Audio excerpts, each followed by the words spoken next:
एक बार एक बूढ़ी माँ को उसके बेटे ने एक वृद्ध आश्रम ले जाकर छोड़ दिया। इस माँ का एक वही इकलौता बेटा था जिसके लिए इस माँ ने जीवन भर संघर्ष किया। इस बेटे के लिए वो सब कुछ किया जो एक माँ को करना चाहिए या माँ ही कर सकती है, और आज भी अपने बेटे को किसी भी तरह की परेशानी ना हो इसीलिए आश्रम में रहने को भी तैयार हो गई।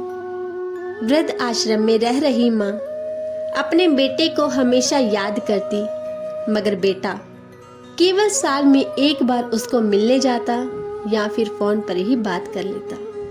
कई साल बीत गए। वृद्ध आश्रम से बेटे को एक दिन फोन आया। उन्होंने कहा, बेटा जल्दी से आश्रम आके अपनी माँ से मिल लो, वो बहुत सीरियस है।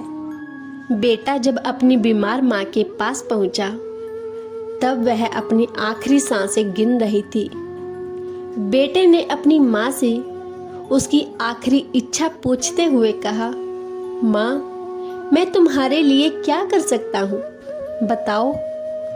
माँ ने कहा, बेटा इस आश्रम में गर्मी और मच्छर बहुत ज्यादा है, यहाँ पर कुछ पंखे लगवा देना। फ्रिज न होने की वजह से यहाँ हम बूढ़ों को कई बार भूखे पेट सोना पड़ता है, क्योंकि किसी का दिया हुआ खाना खराब होने से हम बचा नहीं पाते। तो इस आश्रम के लिए एक दो फ्रिज भी खरीद कर दे देना।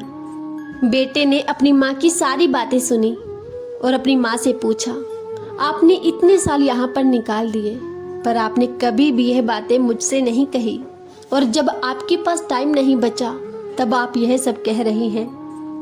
माँ ने बेटे को जवाब देते हुए कहा, बेटा मैंने गर्मी, भूख और पीड़ा सहन कर ली, लेकिन मुझे पता है जब तेरे बच्चे तुझे यहाँ छोड़कर जाएंगे तब तू यह सब कुछ सहन नहीं कर पाएगा।